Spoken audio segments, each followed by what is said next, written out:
A wedding dress fitting ended in tears when his sister walked out of the dressing room wearing my gown. She twirled, smiling, and whispered, "It should have been me." My husband stared in awe and said, "Wow, it really suits you." My hands trembled as I stepped forward. "You like it?" I asked sweetly. She smirked. I leaned in and whispered, "Then you'll love what's coming next." Seconds later, the doors burst open and her secret was exposed. I'm not the kind of person who starts fights. I don't look for drama, I don't enjoy chaos, and I've always been the kind of person who avoids conflict when I can. But sometimes, life throws something so outrageous at you that there's no choice but to fight back. This is the story of how my fiancé's sister tried to steal my wedding dress, how my fiancé helped her do it, and how, in one explosive moment, I realized my entire relationship was a lie. And then, the doors burst open. But let's start from the beginning. I got engaged to my fiancé, Daniel, after 5 years together. He wasn't the most romantic guy, but he was steady, responsible, and I truly thought he loved me. I had spent so long waiting for him to propose that when it finally happened, I didn't question it. I just said yes. Wedding planning was stressful, but the one thing I had been looking forward to the most was the dress. I wasn't the kind of person who had dreamed about my wedding since I was a kid, but when I finally found the dress, I understood why people got emotional over this stuff. It was perfect. A lace mermaid gown, delicate and elegant, hugging my body in all the right places. I cried when I put it on. My mother cried. Even my best friend, who never cried at anything, got misty-eyed. It was mine. Or at least, it was supposed to be. Because somehow my fiancé's sister, Sarah, decided it was hers. Sarah had always been competitive with me. If I got a promotion, she suddenly had exciting career news. If Daniel and I planned a vacation, she suddenly had an even bigger trip to brag about. If I posted a couple's picture, she posted a more affectionate one with whoever she was dating at the time. It was exhausting. She didn't like me, but she also didn't want to be left out. At first, I thought it was just insecurity, but over time, I started to see it for what it was. She wanted to be me. So when I didn't involve her in wedding planning, she was pissed. She whined to Daniel about being excluded, but I stood my ground. She wasn't a bridesmaid. She wasn't even a guest I was excited about. I knew she'd make it about her somehow, and I didn't want to deal with it. That turned out to be the right decision. But I had no idea just how far she would go. I was at the bridal boutique with my mom, my maid of honor, and a couple of close friends.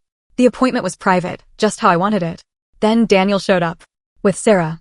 I hadn't invited him. He had never expressed interest in anything wedding-related before, so I was confused as to why he suddenly wanted to be there. And Sarah? She walked in like she owned the place. I felt my stomach tighten, but I forced a smile. "Oh, hey, didn't know you were coming."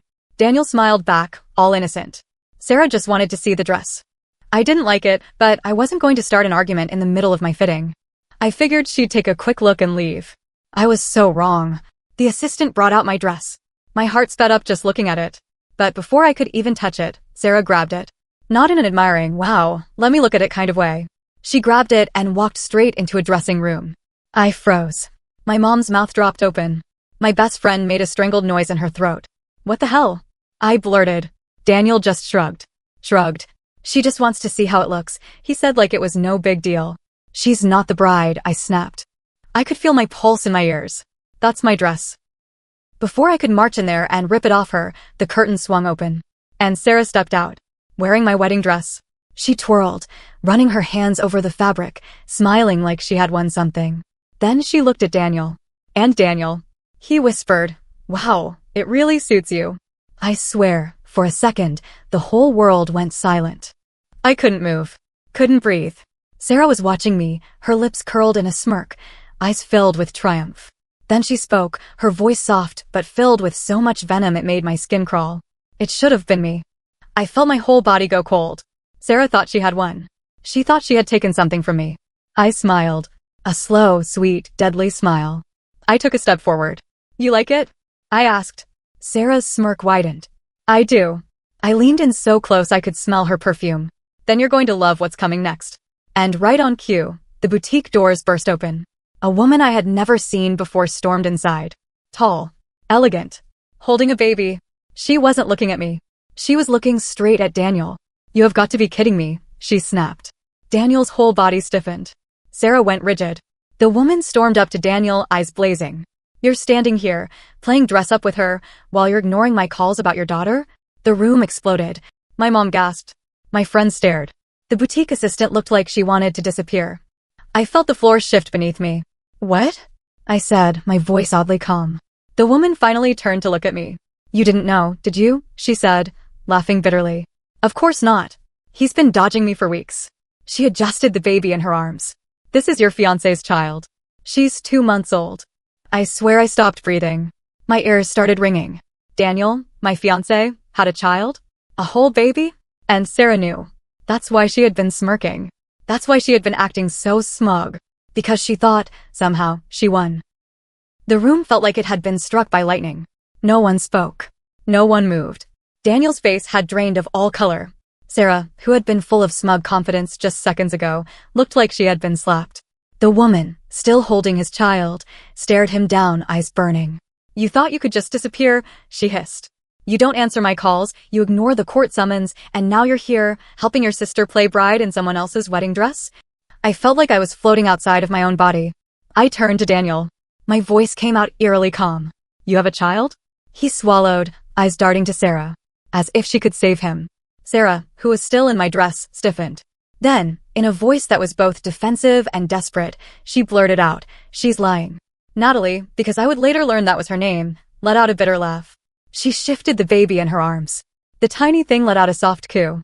Right, Natalie said, pulling out her phone. Let's see what lies I've been texting you about for months. She tapped her screen a few times, then turned it around. Message after message. Natalie, Daniel, you need to talk to me. Natalie, we need to set up child support before the court orders it. Natalie, she's sick and I can't get a hold of you. You need to be a father. Natalie, I swear to God, if you don't at least tell your fiancé before she marries you, I will. My stomach turned. Sarah lunged at the phone, trying to knock it out of her hands. That doesn't prove anything, she snapped. Anyone can fake messages. Are you serious right now? Natalie hissed, stepping back. You knew. That was when I noticed something. The way Sarah was standing, slightly in front of Daniel, body turned toward him. The way he wasn't protesting or arguing. A horrible thought crawled into my mind. How long have you known? I asked Sarah, my voice barely above a whisper. Sarah didn't answer. That told me everything. She had known the whole time. And not only had she kept it from me, she had encouraged him to hide it. My own fiancé. The man I was supposed to marry. The man who let his sister try on my dress like she was the bride. The rage that bubbled up inside me was unlike anything I'd ever felt. But before I could speak, Natalie's voice cut through the tension again. You really think I came here just to warn her? She asked, tilting her head. Her lips curled into a smile. I came here to make sure she saw this. She pulled out another piece of paper. And this one was from the court. I barely had time to process what was happening before Natalie tossed the paper onto a nearby table. I stepped forward, hands shaking as I picked it up. It was a paternity order. A legal document stating that Daniel had already been proven to be the father of Natalie's baby. That he had been ordered to start paying child support. That if he refused, his wages would be garnished, and his assets could be seized. I looked up at him, feeling like I was staring at a stranger. You knew, I whispered. You knew, and you let me plan a wedding with you anyway. Daniel finally spoke. I was going to tell you when, I snapped. Before or after we walked down the aisle? Sarah, who still hadn't taken off my dress, crossed her arms. Oh, stop being dramatic, she scoffed. People make mistakes. I stared at her in disbelief. She sounded angry. Not at Daniel. Not at the fact that he had cheated and had a child with another woman. She was angry at me. Like I was the problem. Natalie let out a sharp breath, shaking her head. You know what? I don't even care about your wedding drama. She turned back to Daniel, her expression ice cold. I came here for one reason. To let you know that since you ignored the first order, she leaned in. The court just approved my request for full custody. Daniel flinched. Sarah gasped. And suddenly, she lost it. What the? She shrieked, stepping toward Natalie. You can't do that. He has rights. You're not taking his child away from him. Natalie raised an eyebrow. Oh, now you care? Sarah's hands were shaking. Her whole body was shaking. I watched as something cracked in her expression. She turned to Daniel, eyes wide and desperate. You're not going to let her take your baby, right? She whispered. And that was when it all clicked. Sarah wasn't just being competitive. She wasn't just trying to steal attention. She wasn't just some overbearing sister with a weird obsession. She was in love with her own brother. Daniel didn't answer her right away. His face was unreadable, like he was realizing something for the first time. But Sarah? Sarah snapped. She turned back to me, her expression twisted with anger. This is all your fault, she spat. If you weren't here, none of this would be happening. I almost laughed. You're blaming me for your brother's cheating? She didn't hear me. She was spiraling. You ruined everything. You came into our family, and suddenly he stopped caring about what really mattered. You took him away from me. The boutique was dead silent. My mother was frozen. My friends looked like they were watching a horror movie in real life. And Daniel? Daniel took a slow step away from Sarah. Finally, something seemed to register.